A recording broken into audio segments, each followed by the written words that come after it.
recording. And we are finishing up today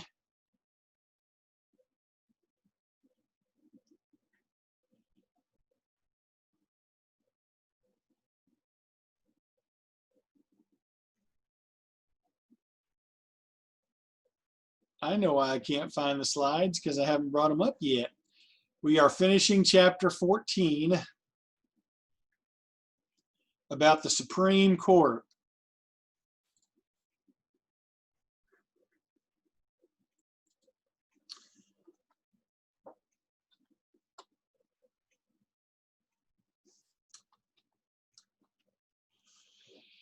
All righty.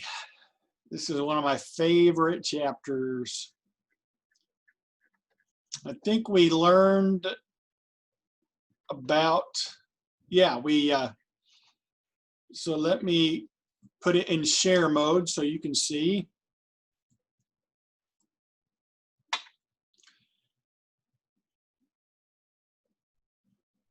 So the slides should now be up. If you don't see them, please let me know. This is with the last thing where I left you, or where we left off on Friday, was how to get your case if you have exhausted all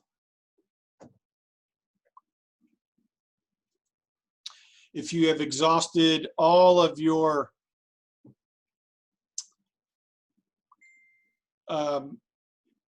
channels on the lower court levels, and you keep losing the case. The last straw is the Supreme Court. They only see between 90 and 100 cases a year. They have over 8,000 cases petitioned. How do you get to be one of those 90 to 100 cases? Well, if you can get 4 Supreme Court justices, any of these 4, to agree to take the case, then they will give you a writ of certiorari.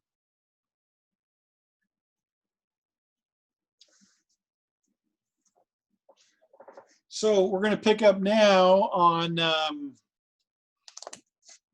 the different kind of opinions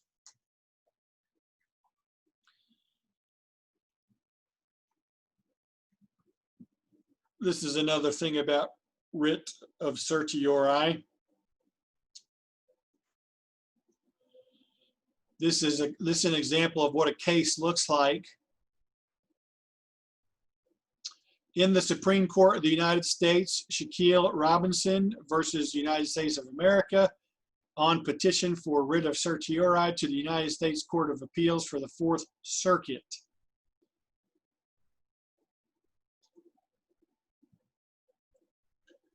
You'll see I'll show you some more examples of what the actual documents look like that are printed up after the Supreme Court makes a decision. But we're going to talk about the different kind of opinions that the Supreme Court issues. Now remember, the Supreme Court doesn't, they don't determine if someone is innocent or guilty. They just hear a case, and they will either agree with the lower courts or they will disagree and reverse the lower court's opinion or decision. So the Supreme Court doesn't hear, some kind of case where someone's on trial for murder and the prosecutor's trying to get the death penalty. The Supreme Court doesn't hear those kind of cases.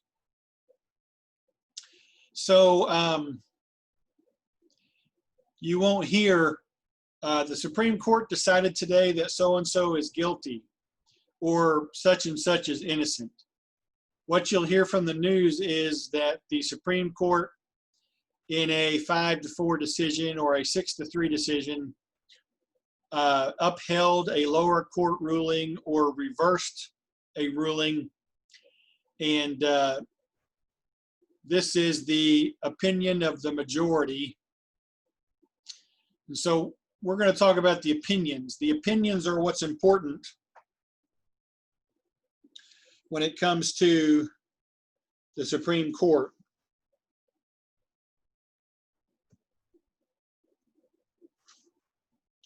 So the Supreme Court will give decisions. They'll either decide that the lower courts were correct, or they will decide that the lower courts were wrong. But it's their opinions that they give for why they made their decision that are the things that law students and historians study. So when you have, now there's 9 Supreme Court justices, so you have to have at least 5 to get a majority decision. And the majority opinion will be the opinion of the judges that they fulfilled the minimum requirement of judges to make a decision one way or the other. 5 judges. Those 5 judges will have a majority opinion. What the opinion does is basically lay out the reasoning for why they came to this decision. Opinions in Supreme Court cases are very important because they become precedents. Now, this is an important term in the law profession, if any of you are considering being a lawyer. You can see that precede is in this word precedent. So a lot of times courts will, judges will consider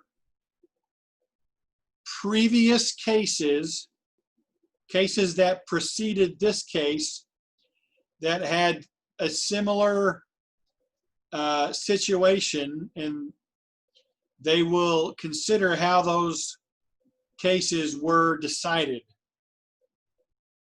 So they're consulting decisions that preceded this court case.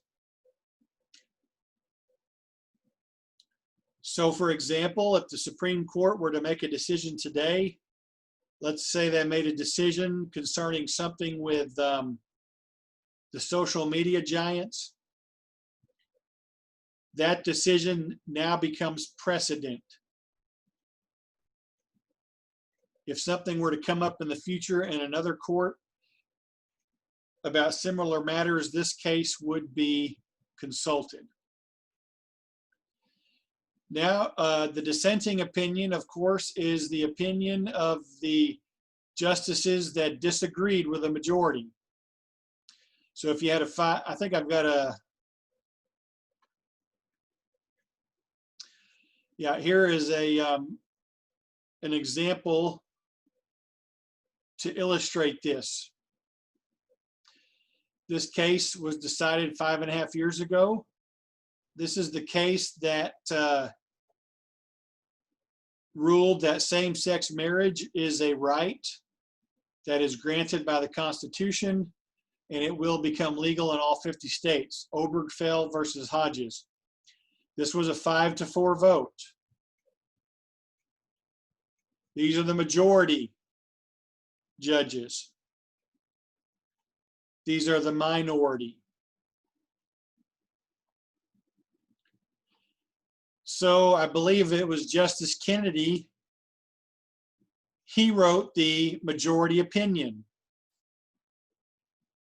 Usually the senior member of the group.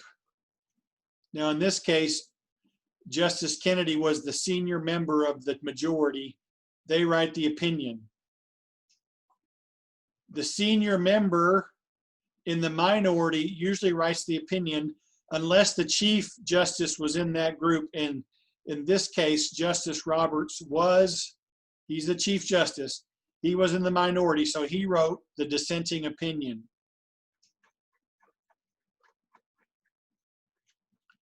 So using that case, Justice Kennedy wrote the majority opinion. Chief Justice Roberts wrote the dissenting opinion. And this is why they disagreed with the majority, as well as the reasoning for why they disagreed. Now, sometimes you can have a concurring opinion.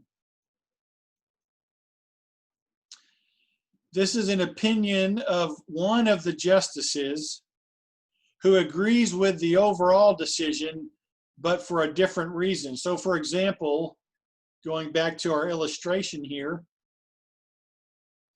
and I don't know if there was a concurring opinion here, but let's say that 4 of these judges, let's say Ginsburg, Breyer, Kagan, and Kennedy. Actually, let me say, yeah, Kagan would be included because I think she is homosexual, but I'm not for sure on that. But let's say these 4 all agreed basically with the reasoning. There was no differences. Now let's say Sotomayor, she agreed that it should be legal, but she had a different reason for getting to that decision. Then that is a concurring opinion. She's in the majority to say, we rule that same-sex marriage is legal and constitutional. But she might have had a different line of thinking for why it should be legal, and so she will write a concurring opinion.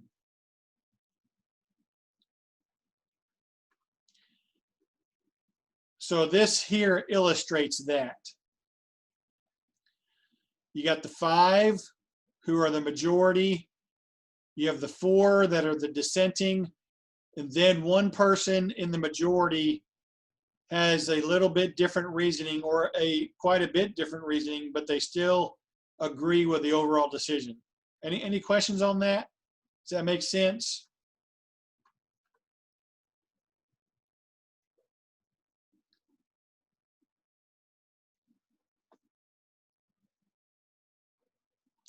So here's some more on the majority opinion. Whoever the senior justice is, unless it's the Chief Justice on the majority, will choose who writes the majority opinion.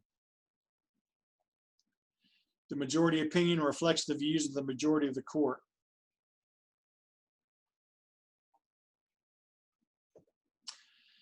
You can see here that dissenting opinions are also studied by people in the law profession, because their reasoning may also be used in future decisions. That's why if you've ever seen a movie with somebody who's studying to be a lawyer, or they're in a law firm, they've got all of these volumes of books because it contains all previous cases and the decisions that are in them. Now our textbook talks about one more opinion called a plurality opinion.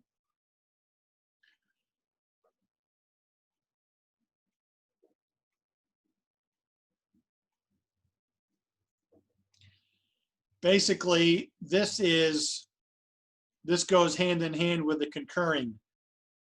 If you have one judge that is in the majority, but they have a little bit different reasoning, and the other 4 have the same reasoning, they are the plurality. The word plural is in there. You have singular usage of verbs in grammar, and you have plural usages. Plural means more than one. So if you have a concurring opinion in a majority decision, you will have a plurality opinion. Now, sometimes it can be 3 judges who are the plurality and 2 judges who are concurring.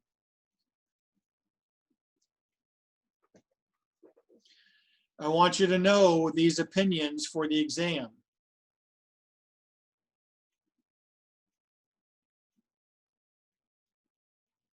Any questions on these types of opinions, which are on page 420 of your textbook?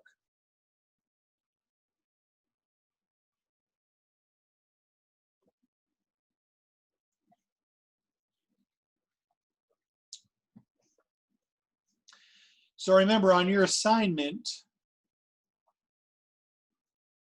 you're going to read 3 different opinions. You're going to read a majority opinion, which is simply referred to as the opinion. You're going to read a dissenting opinion. And I'm having a brain forgetting.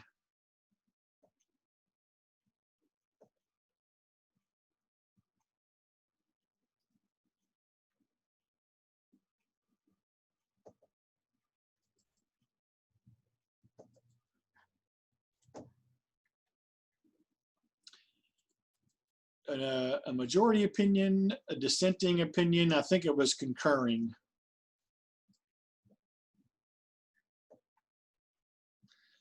One opinion, which is the majority, 1 concurring, and 1 dissenting. Yeah, so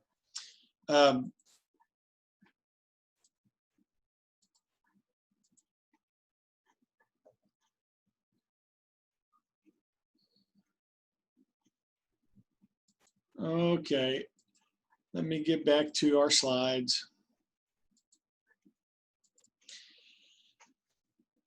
All right, no questions on opinions. So a lot of people think that with Ginsburg now gone, and you have Amy Coney Barrett,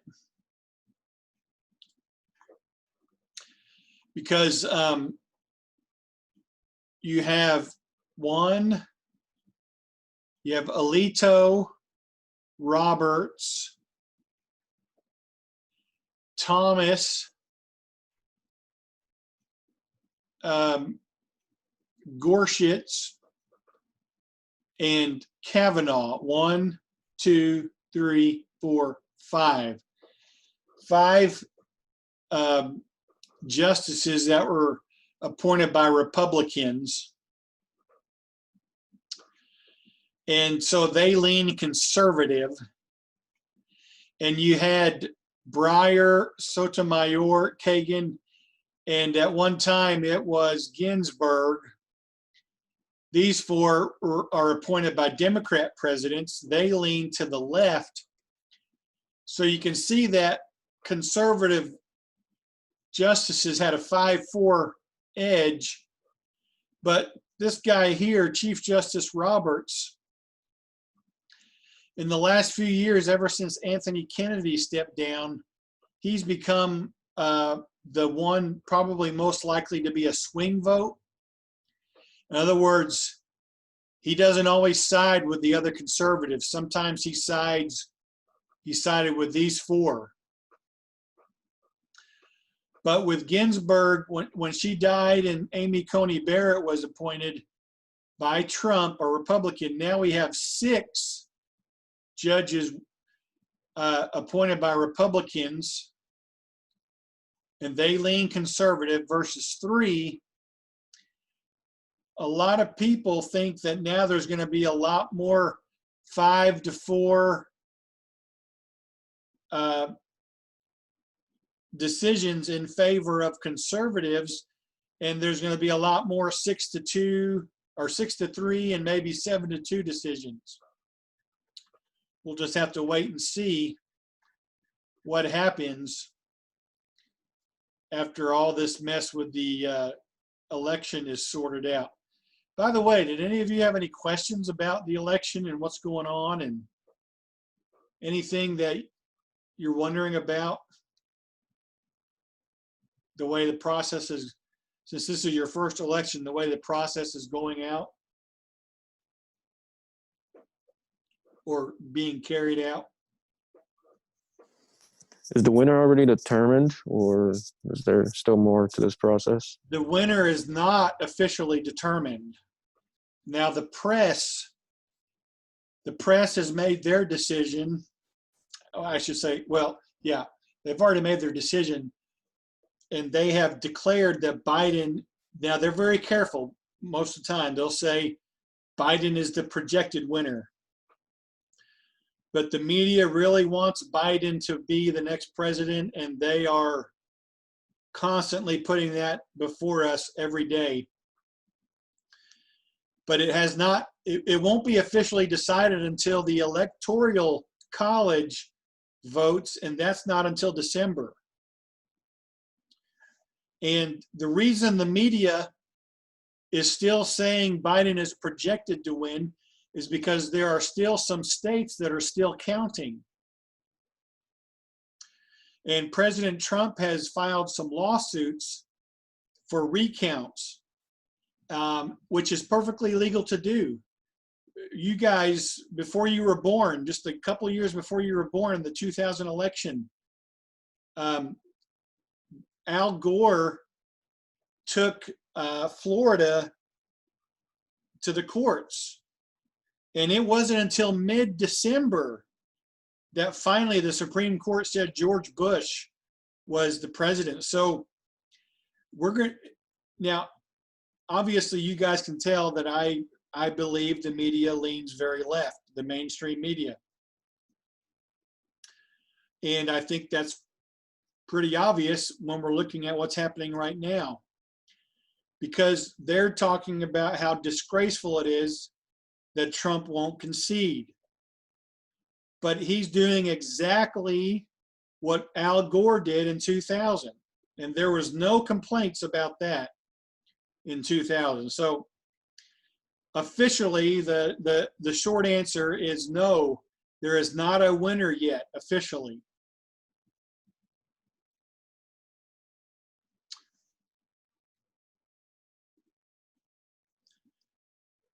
And a lot of states, this is not even something that Trump has to do. A lot of states, it is in their constitution that if a state election is, I don't know how close it's got to be, it's going to be different for each state. But if there is a very, very close election, a recount has to take place. So no, there is not an official change of the presidency yet.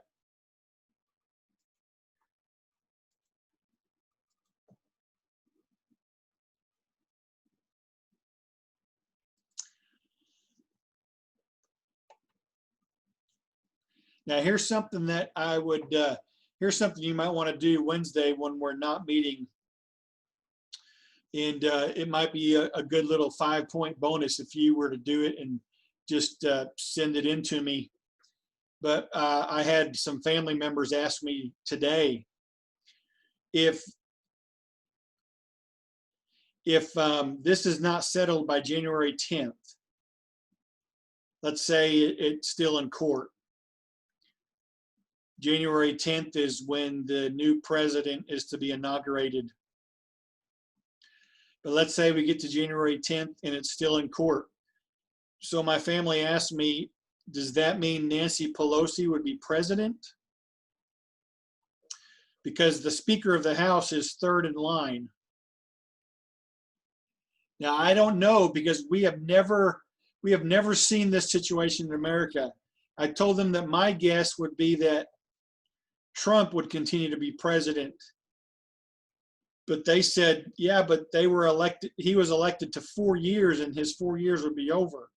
So that's something I plan on looking up. And if you want to do that and just email me what you found out, I'd be willing to make that a little 5-point bonus. Who would be the leader if this is still in court come Inauguration Day in January?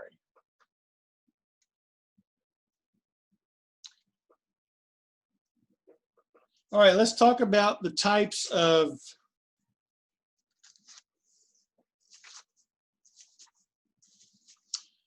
legal disputes.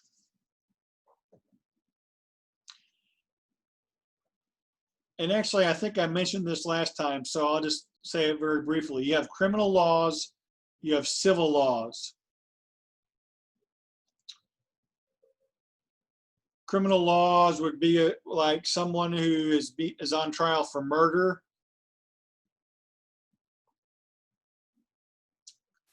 Civil laws usually are things like a couple getting a divorce and trying to get a settlement as far as the assets would be concerned between husband and wife, who gets the children, things like that. So a very famous case in America in 1994, a very famous criminal case was O.J. Simpson, the O.J. Simpson case, in which he was found not guilty of killing his ex-wife and her friend, Ron Goldberg. Well, Ron Goldberg's family did not stop, and so they sued him in a civil case. Now, in 1995 or 96, a year or two later, the civil court said that OJ was guilty. But now he can't get the death penalty in a civil suit. But he did owe the Goldberg family millions and millions of dollars. Now, the Goldberg family, if you ever watch a YouTube documentary on this, they did not care about the money. I mean, they were a pretty well-off family already. And you'll hear the dad say these very words, "We just wanted to hear somebody say OJ is guilty."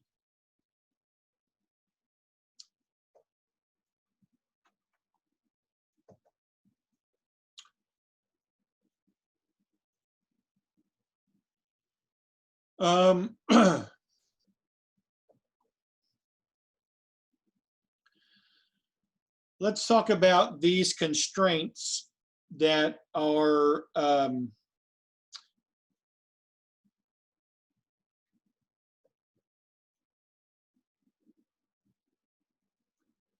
legal constraints that bind the Supreme Court in making their decisions. In other words, the justices can't decide cases by their personal beliefs, right? That's why a lot of conservative justices that are nominated by Republicans, there's a big battle against them from the more liberal side because they're afraid that they will impose their religious beliefs on their decisions.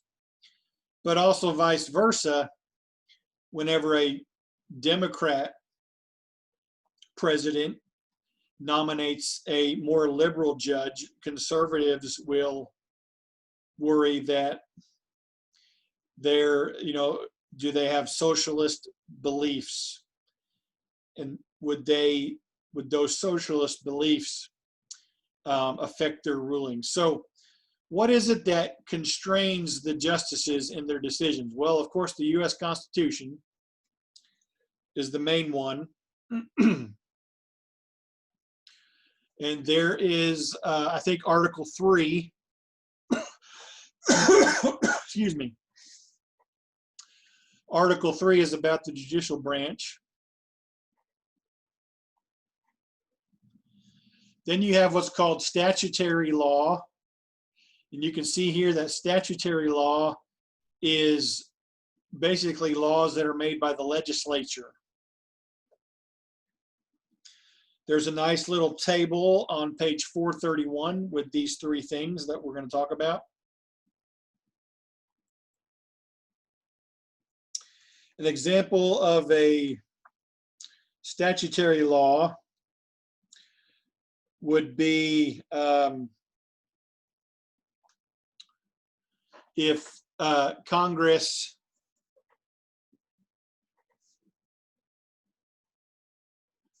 let's say in the future, because this has been such a debated thing with President Trump, let's say Congress passes a law that says presidential candidates have to reveal their taxes for the last 10 years. Let's say they make that law and it becomes a statutory law that was passed by the legislative branch. And so let's say in the election of 2024, there is a candidate who does not want to reveal, he doesn't want to reveal taxes for the last 10 years, only for the last 2 years. And he appeals to the Supreme Court because he's lost in all the lower courts. Well, the Supreme Court has to take into account, which they probably would never hear it because the lower courts would have to take this into account, but they would have to take into account statutory law. Then you have common law, which is the precedent we talked about earlier. Federal courts tend to follow precedent. That is, laws that were passed beforehand and are common law. These are the three biggies. You also have regulatory laws or guidelines, which kind of fall underneath statutory in our textbook. But this administrative law is basically like the Food and Drug Administration saying that a factory that produces peanut butter has to make sure that they clean their equipment 3 times a week so that they don't get peanut dust or peanut crumbles in other things, so that people with peanut allergies don't get sick. And so then you would have inspectors, right, who would inspect the factories to make sure that they're following the administrative law.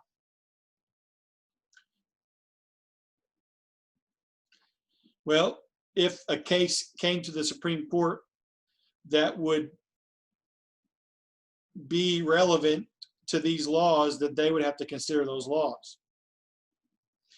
If a couple of the justices had a peanut allergy, they couldn't decide, oh, I feel for those people who have peanut allergies. They couldn't do it based on their own personal allergies, but they could rule in light of these laws.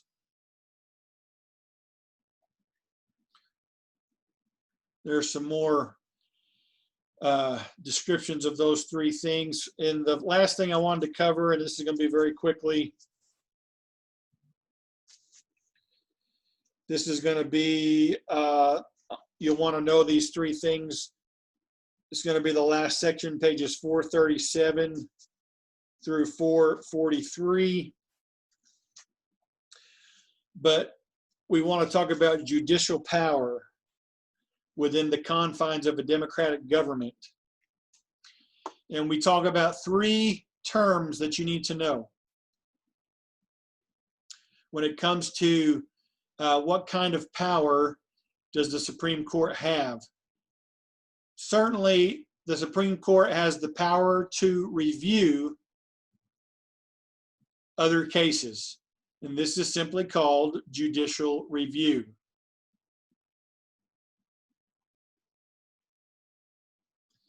And you can see here that that gives them the power to refuse to enforce a law or a regulation that they believe conflicts with the Constitution. So,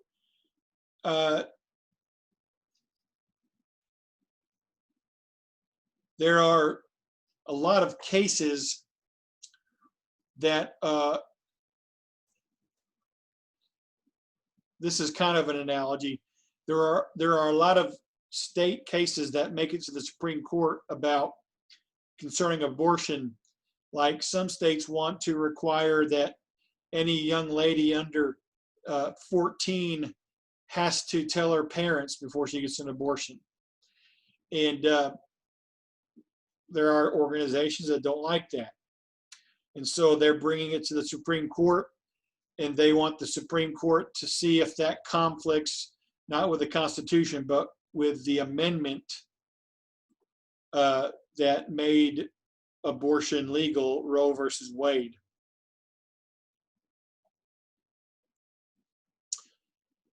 Only a constitutional amendment can amend or modify a Supreme Court decision.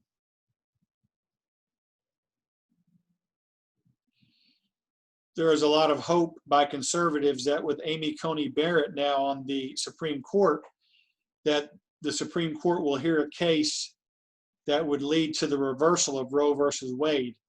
That's the only way Roe versus Wade, which is an amendment, could be modified or reversed, is the Supreme Court would have to do it. Another way that the Supreme Court can exercise power is judicial activism. So judicial review, most people would agree that the court has this right. Some people say sometimes the courts are overstepping their bounds and they're becoming activists.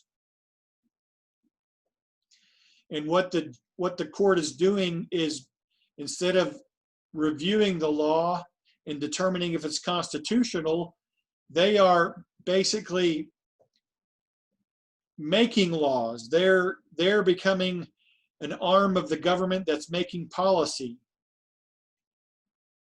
And they're becoming like the other two branches of government. You'll hear this a lot from conservative opponents. We have activist judges who are trying to, impose their beliefs, their laws upon the American people. Then the third view of judicial power is judicial restraint. This is what most conservatives want from judges, that the judges would pay very close attention to the laws that were passed beforehand. And if they make changes, they would do it in a restrained manner. It would be little changes, baby steps, instead of huge changes.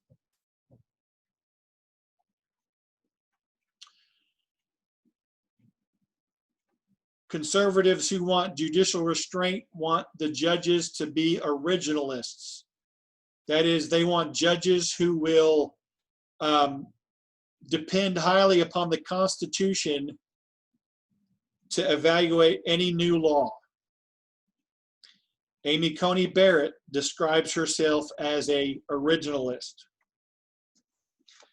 And me personally, I like that. I want judges who will try to understand the original intent of the founding fathers. Any questions on the Supreme Court?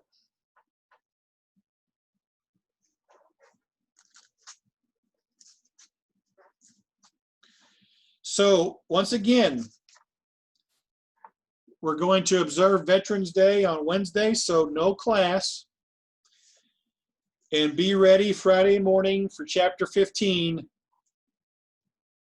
about the economy and making policy for the economy and for the environment.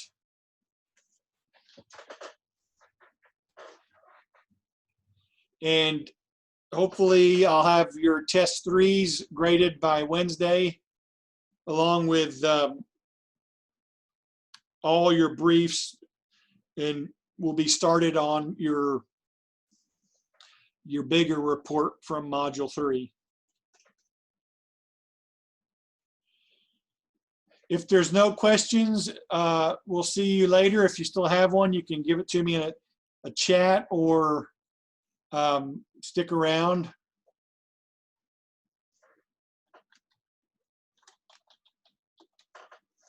Other than that, if you're